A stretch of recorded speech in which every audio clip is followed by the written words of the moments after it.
Okay, well, I think we're recording now. Can you tell me your name and how do you spell it? It's Andrew Bailard, Andrew Bailard. And do you go by Andy?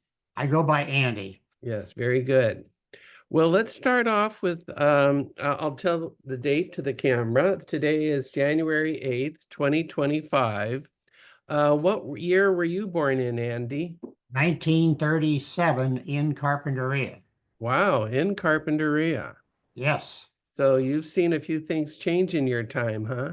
I have, and my family goes way back in Carpinteria as well. Well, tell me some of the about the history of your family in Carpinteria. My great-grandfather was also named Andrew Bailard.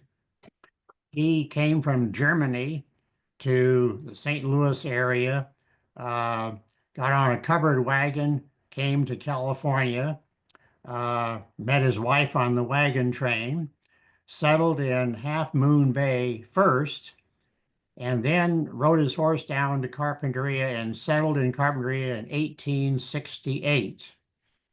And overall had 10 children, I believe six in Half Moon Bay and four in Carpinteria, including my grandfather, and bought 500 acres of land in Carpinteria for $13 an acre.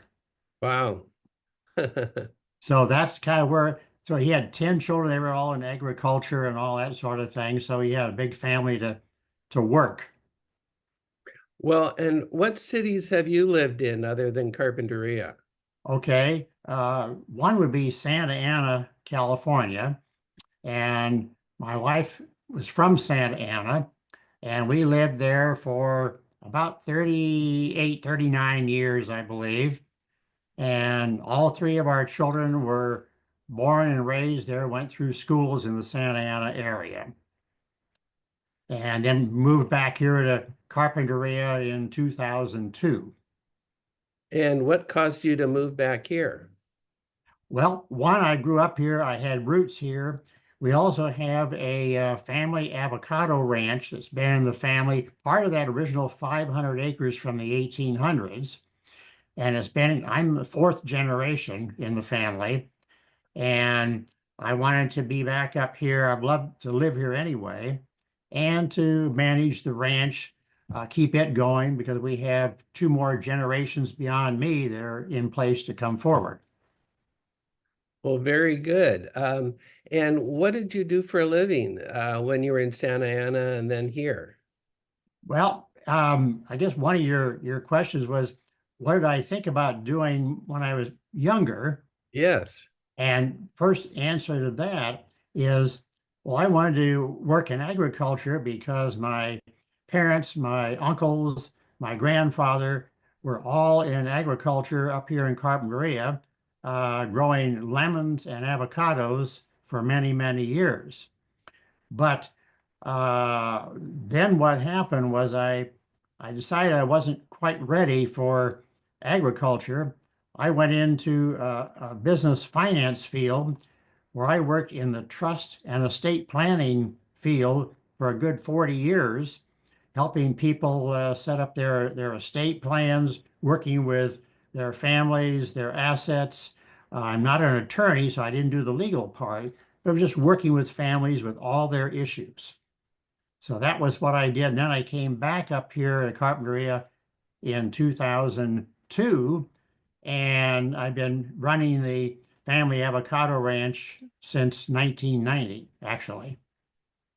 So, what are some of the issues with running an avocado ranch? One, such as today, is bad winds. We don't have any here in Carpinteria, fortunately. Wind can cause damage, drop the fruit on the ground. Freeze damage can happen periodically. Um, but it's something that doesn't take a tremendous amount of labor, like a strawberry crop. It has to be replanted every year. So it's a very good crop. The trees can grow for many years. And again, it's been in the family a long, long time. And I have actually replanted the entire ranch over a last 30-year period. And when you do that, do you keep the main bottom part of the tree and graft the top? You can stump trees and do that, but not when the trees are real old. So I essentially took all the trees out, roots, everything, worked up the soil, put in nutrients in the soil, and then replanted with brand new trees that I get from a very good quality nursery in Santa Paula. And that pays dividends by having better quality, up-to-date trees. What kind of avocados did your ancestors have, and what do you have now? They started out with Hass avocados, which is what I still have, but I did plant a newer variety called GEM, and those are like Hass, but I'm working with those. Those are newer avocados, but mainly it's Hass. And what can you do about wind and cold? The wind, you can't do a lot about that. Cold, um, we can turn on the sprinklers under the trees because that tends to warm the air. Even though it's cold water, it stirs the air around and does help to warm the temperature to some degree. And wind is just tough. Although the trees are big enough, they're close together, you don't tend to get a lot of damage on the interior. Maybe on the outskirts of some of the trees you do, but we haven't had the tough wind yesterday or today that they're having further south, which we would have had tremendous fruit drop. If someone's considering going into the field of avocado growing, what advice could you give them? Uh, get good quality land, first of all, that has good drainage soil and doesn't have a lot of hillsides to deal with, which is a tough way to grow anything. And hopefully be able to afford to buy the land or to lease it. I was able to get the land partly inheritance, partly purchase, but for a lot less than what it would be to sell the land now. I see a lot of avocado orchards on hillsides, so Yes. they can be grown there, but what's the drawback? The drawback would be if you can get something like oak root fungus or other diseases in the root system, say at the top of a hill, and as you irrigate, water all goes down, and so does the root rot with it, which can affect everything below it. Plus, it's very difficult to uh, prune trees on a hillside, difficult to pick trees, or pick the fruit, I should say, on a hillside, and getting tractors and equipment up the hillsides, all of that is a disadvantage. Hmm. My ranch is all very fairly level for one thing, and again, very, very good soil. And where's your ranch? It's right above Bailard Avenue off of Via Real, above those condominiums at Via Real and Bailard Avenue, right above that. Any other advice do you have to people to be a good business person or a good farmer? You have to know how to manage the entire operation, both with the operations of the ranch itself, plus all the financial side, budgeting, buying the products necessary. And in my case, I contract out for ranch management, which I have for many years. So you need to know someone that's qualified to do that and then monitor that person's work, make sure they're doing what you'd like them to do. Is it still profitable growing avocados? Very profitable. Give or take, you don't have the same production or profit every year. A couple of years ago, we had a huge crop, very, very good, probably our best ever. The following year, not so good. So typically you have offsetting years where you have a good crop one year, next year you have a crop, but not quite as much production. The Hmm. trees can't produce the same large volume of fruit every single year because of all the nutrients it takes to do that through their limb system. Is what about the future of avocado growing? I've heard Mexico and South America may take over. Mexico produces the most avocados of any country anywhere, and probably will always be that way.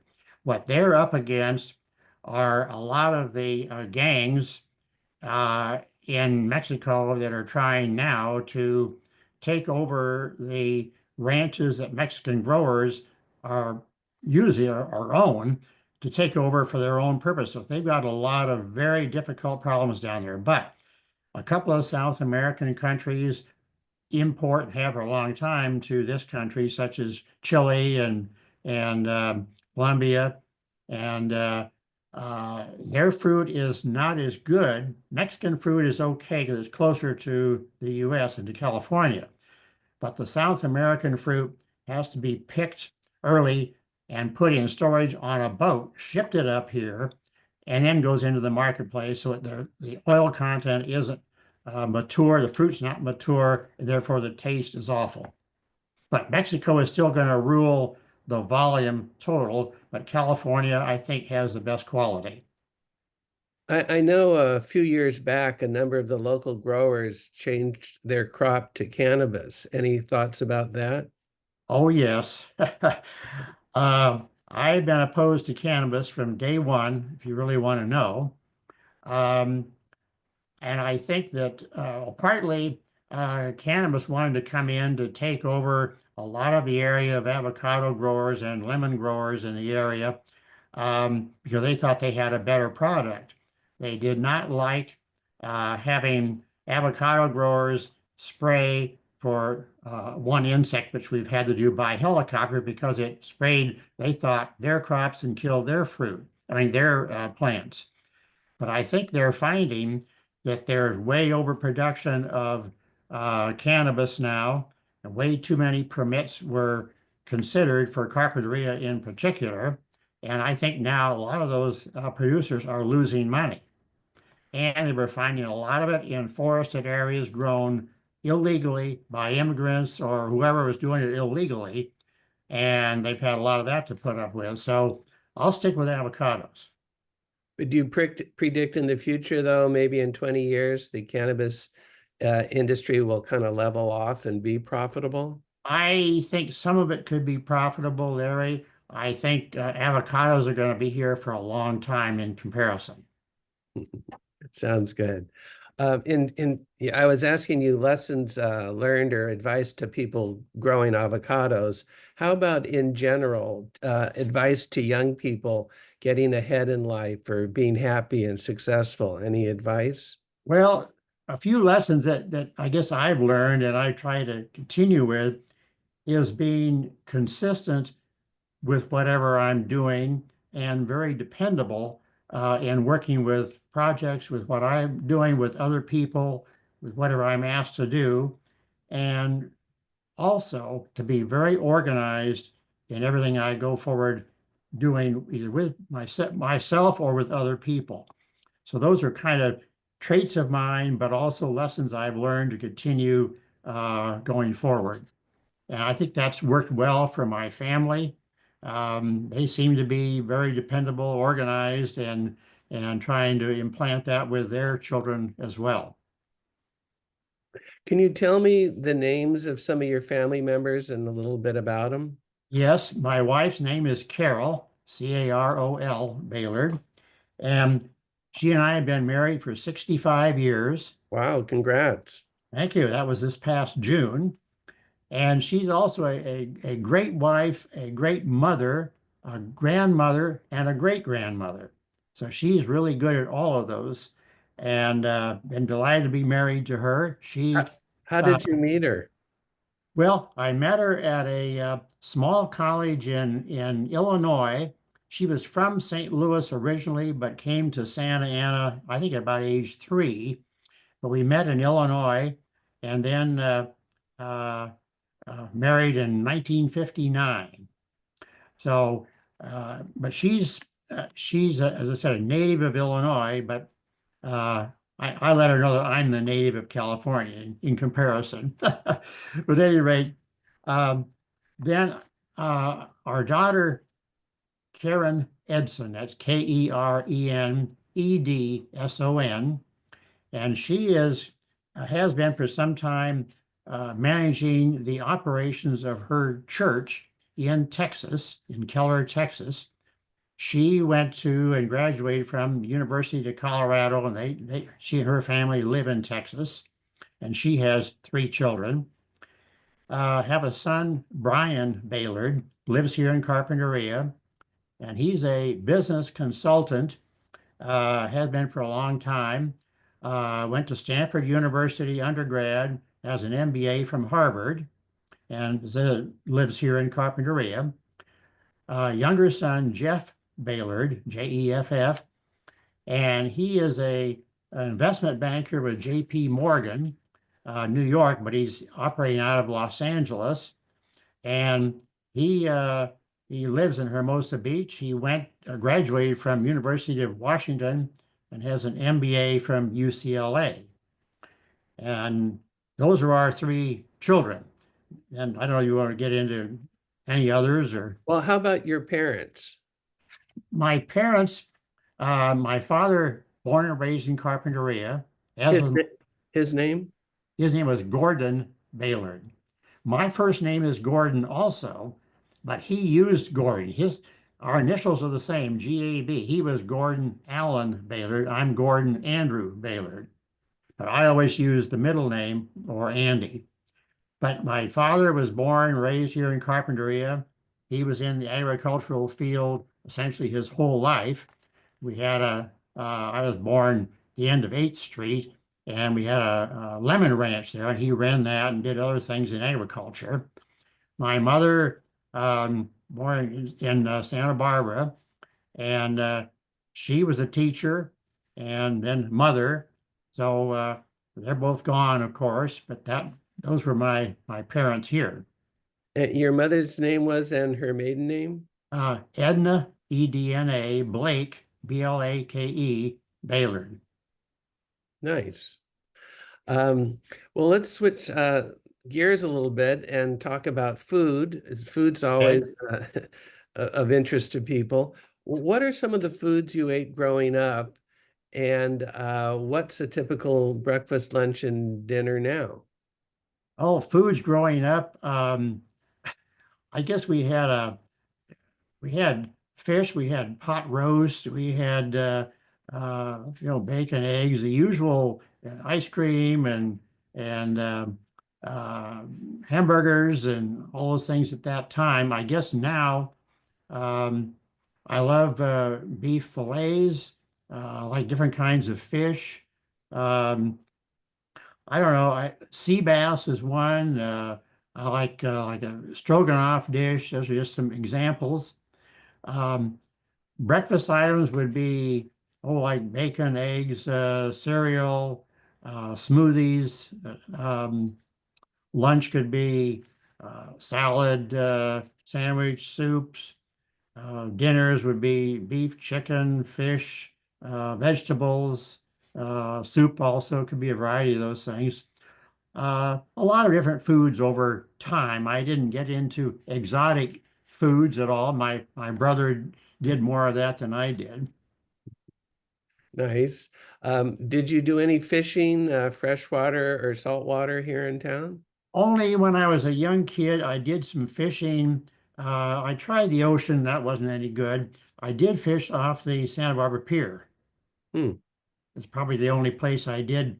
I wasn't a big fisherman at all, but I did fish off the Santa Barbara Pier a number of different times.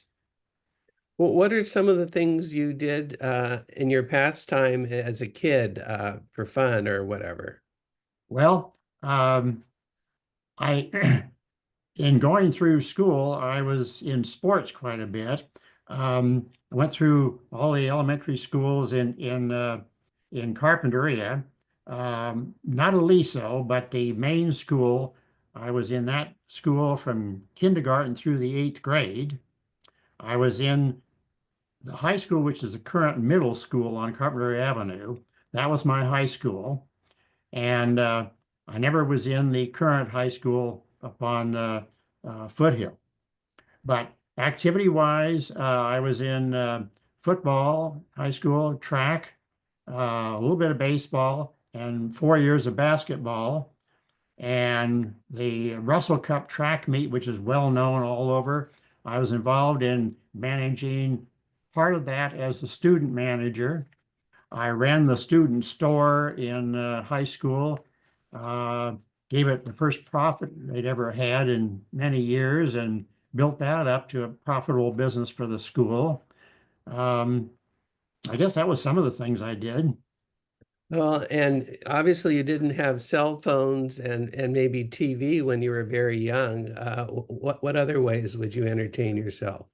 Well, it was with friends, just playing sports more than anything else. And I did have to help my father quite a bit on his ranch because we had to, in cold weather, um, get up any time from midnight to 4 in the morning and light smudge pots in those days. So I did a lot of that and helping him on the ranch, um, running tractors. I mean, I learned to drive 2 or 3 years before I got a license, but just with tractors. So I did a lot of that, and certainly with friends. And then um, Coach Aluma, which you probably remember the name Coach Aluma Development here in town. Uh, when I was a kid, that was orange groves. And just as they were taking those oranges out to put in homes, I was over there digging around with a friend of mine. We found two complete Indian skeletons. And so that was a kind of a fun project and called the Santa Barbara Museum of History. They came down, picked them up, and stalled the whole project for 3 or 4 weeks. So my name was Mud for doing that with a developer. But just a sidelight. Uh, Mhm. Sports and working with my father and my uncles, and those activities were pretty much everything I was doing. Was Aliso segregated when you went to grammar school? It was, and I just missed going to Aliso by maybe 2 years. My friends, other friends went there, but it was segregated at the time that I was going through school. Yes. Uh, any thoughts about what segregation was like in town here? I can't remember much about that, truthfully. It didn't, uh, I thought it didn't seem right to me. That was done. Of course, I had no say about it. Um, there were a lot of Mexican or Hispanic students in all my grades, all the way through school. And Carpinteria had a lot, still does have a lot of Hispanic people, and very nice people. And I played sports with them, did lots of things with them.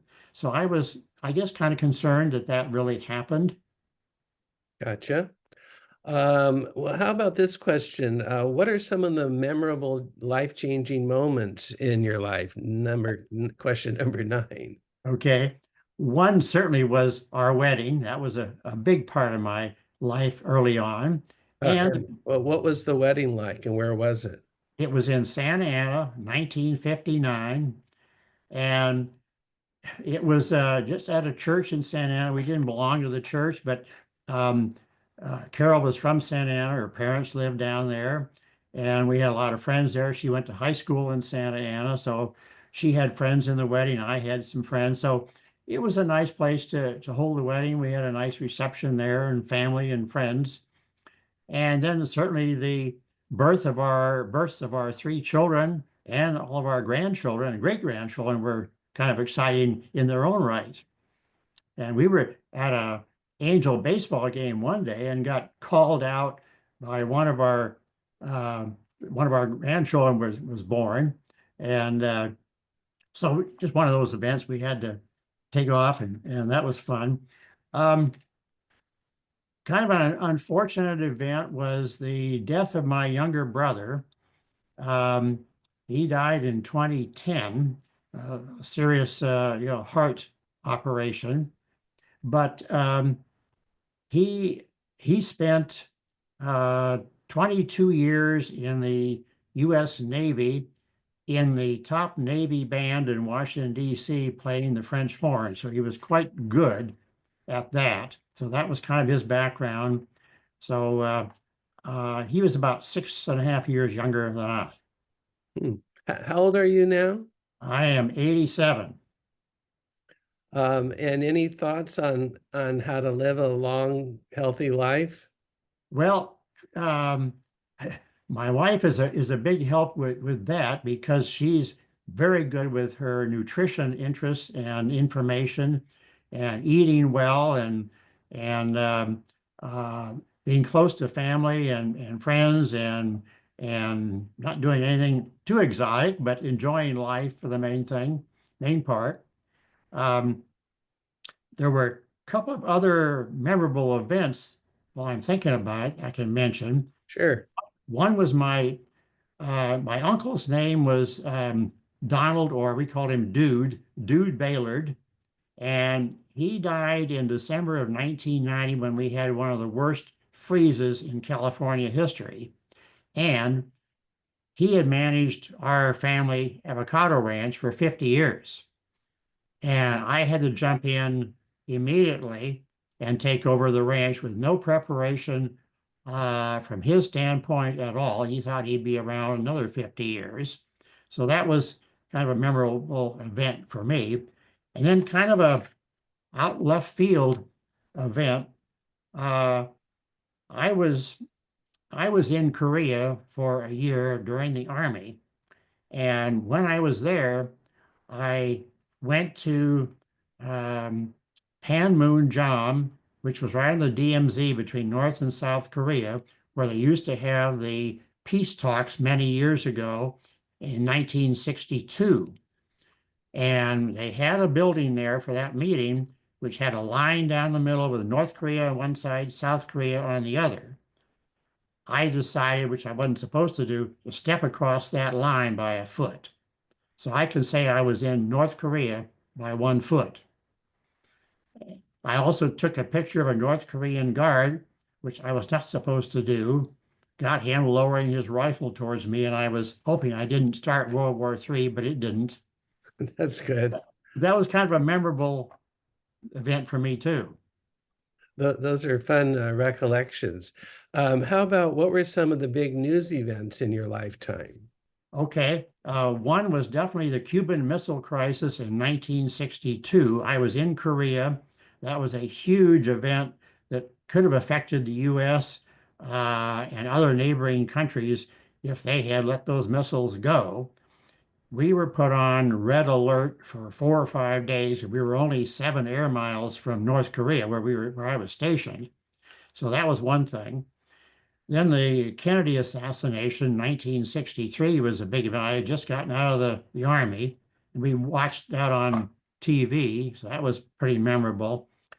Um, and then that very bad freeze event that I mentioned here in California in 1990 certainly was. And then the Northridge earthquake in 1994. Uh, we weren't in it, but we were affected by it, uh, by the areas around it and what happened to so many people. So those were kind of some big news events that I can remember offhand. Very good. Um, how about what technological changes have you seen in your life? Everything. When I started working, Larry, no computers, no cell phones. I had the old typewriter. I mean, of course, that dates me way back, but that was the world then. And now, TVs and cell phones and computers and so much technology and giving you the ability to communicate so well to people and information and things like Amazon that of course never existed. So huge changes in technology. And do you feel for the better most to the most part? Are things more efficient? For the most part, yes, but I still have a lot of learning to do. I don't uh, use technology like a lot of people that are uh, like my kids all the time and grandchildren do all the time. I'm kind of out of the business world, but I do use technology, but not quite as much as they do. I think you're in my generation, I'm 73, um, are kind of didn't grow up with the computers, and it's more of a Right. learning curve, and maybe next generation will have an easier time of it, but time will tell. Yes. What would you say you're good at compared to the average person? Well, I've always felt that I was very good at organization of whatever I was going to do. Um, both to help myself and help others that I might be working with. And I also feel that I'm pretty good at anticipating what I need to do, again, with whatever I'm going to be doing in the way of projects or business or working with people or in groups. I try to anticipate what I need to have available, what I'm going to have to do if something else happens. Um, and also, I think I felt I was good at working with so many different people over my business career in the trust and estate planning field. I met many, many different people, mainly in LA area, Orange County area, because I was in both areas, but dealing with split families, with different assets, unusual situations. So that's been something I thought I was good at doing.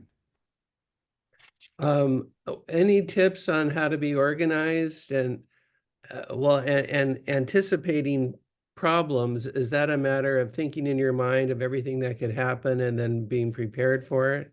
That's part of it. Yes, you obviously can't, I can't think of everything that could happen because so many things could.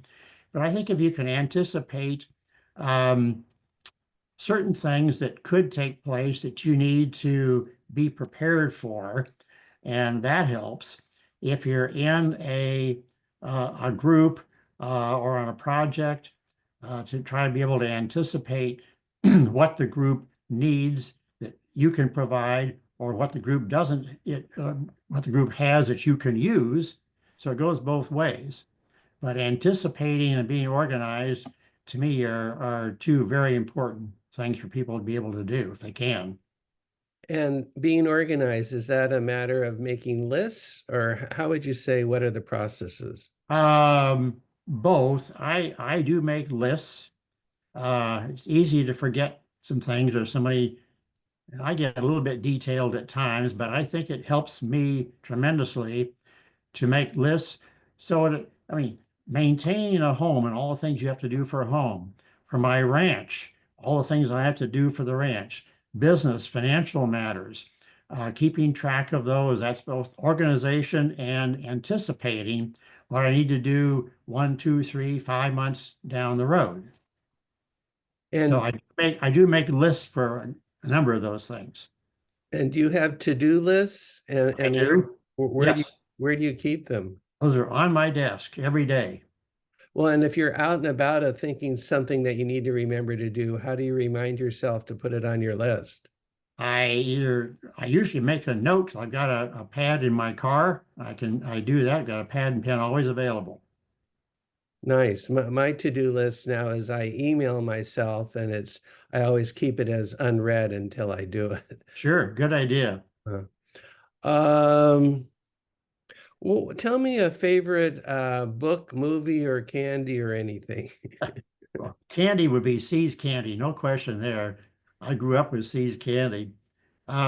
Movie, I was trying to think, but Patton would certainly be one. I really like that. That was a well done movie, so I like that. Books are hard for me. I I do read a lot of them, but um, I just finished rereading one recently. It happened to be the name Cold Choices, COLD, Choices by Larry Bond. And it's one I've had for a number of years and just kept on the shelf because it was such a good book. It's a World War II variety, um, but it was very well written. It's probably 500 pages or more, which doesn't matter, but it keeps you reading. It's hard to put it down. It's that kind of a book that really attracted me to it. Hmm. Read many others too that have been good books, but that one just happened to come to mind. Hmm. What accomplishments are you proud of? Oh goodness, being married to my wife, helping raise our children and grandchildren, certainly. And on top of that, um, very pleased we were able to put all three of our children through college and graduate with no debt on their part. Hmm. And nowadays, that's hard to do. Both sons, as I said earlier, got their MBAs, although the MBAs were on their wallet, not on mine. But we paid for the college educations and felt very pleased that we could do that for them. And then another accomplishment really was being able to jump into managing our family ranch, avocado ranch, when I had to, when my uncle died, and keeping it running. I've been doing that for a little over 30 years now. I'm a fourth generation with the ranch, and I've got my grandchildren and great grandchildren uh, coming down the road. So fifth and sixth generations that can continue to keep the ranch going, which we hope will last a long, long time, starting way back in 1868. Are you a member of any clubs? Yes. Um, Interesting question. I was a member in Santa Ana of the Santa Ana Kiwanis Club. I was in that club for 22 years, so a lot of community service there. I was also president of that club 1 year. I am currently a member of the Carpinteria Noon Rotary Club and have been a member for, well, as of this month, 18 years. And I was president of Rotary Club here several years ago. I'm still a member, so could be a number of years I stayed with it, certainly, but a lot of community service with both groups. And I've been very pleased that I was able to help with projects that they had and working with people in the community and things that were needed to be done. And what type of things do you do when you meet with Rotary, and what's the value of it? The value is friendships. And then, for example, the main school down on 8th Street, which is now a children's project, um, they had considerable needs in um, their landscaping, their kids' playhouses, their classrooms, all needed some upgrades, some cleaning, some repairs, some painting. We've done that 2 or 3 times, probably doing some more. Um, we've helped with other projects where somebody who might be elderly couldn't take care of their landscaping. We did that for them. A number of years ago, we installed a handicap lift in the Carpinteria pool on Carp Avenue there. So, and we did a handicap ramp at the Veterans Building a number of years ago. So things like that that the club can do. And we also provide about $5,000 a year, I think it is, for scholarships, Carpinteria High School seniors, um, variety of scholarships there. And that's been something we continue to do. Plus, we have been giving a lot of money to the school district for musical instruments and repairing their instruments, all kinds of things that the district cannot afford to do. Nice. Do you have any photos or memorabilia you can share with me? I don't have any photos. Unfortunately, I couldn't come up with any that I had, but memorabilia just to think about, not a picture, but we do have in our house a, it's an original Andrew Bailard chest of drawers from my great grandfather, which came from the 1800s. We have that here. Um, that was just a piece of memorabilia from a long time ago. Um, there probably were some other things in my great grandfather's house. The house still stands. It's right off of Bailard Avenue, right behind the condos on Via Real there, very close to our ranch, is the original Bailard house from 1868, still being occupied, but the original Andrew Bailard built that house. And so there's some other, he had furniture items, other things there that I don't really remember offhand. I see behind you a portrait of somebody and it looks like an aerial photo. What are those of? The portrait is my grandfather, Edward Bailard, my dad's father, born right here in Carpinteria. And the photograph aerial was taken by, I think, Rick Shade, who also manages our ranch, Shade Farm Management. And he took that a number of years ago to show various ranches and how they were configured. There's also another ranch in our family which belongs to our 3 children, which is in that picture, very close to our ranch. And that was, I managed that ranch. Rick Shea does it now. But that was for our children given by to them by a cousin of mine. So my children have that ranch, and then our ranch, which will eventually go to them later on. Um, Very good. Well, if you had a choice of how you were to be remembered, how would you like to be remembered? Well, hopefully being a good father and grandfather over the years, certainly. And then uh, what I just went over was my involvement with Kiwanis and Rotary and all the community service things that I uh, did over the years that I felt very good about and felt that I had contributed something uh, to the community. And then third, the many people that I worked with in my business career with trusts, estate planning, assets over all those years, um, hopefully they would remember how I was able to help them with their lives and their financial standing, which had some very difficult problems from time to time. And I felt I was able to help them get through some of those. Nice. In terms of your community service, when you give your time and efforts, it makes one, it can make one feel good, as well as the people Absolutely. who help, right? Absolutely. Yeah. Yes. Yeah, I always feel good with that. I want to continue doing it as much as I can. I mean, I don't do it every day, certainly, but we have various Rotary projects that they try to do every few months, and we get involved with that, and then donating with the scholarships. And we put on the show at the theater each year. The all the people that can play different instruments and it's a really good show that has been going on for probably 15 years now, and it's called a talent show.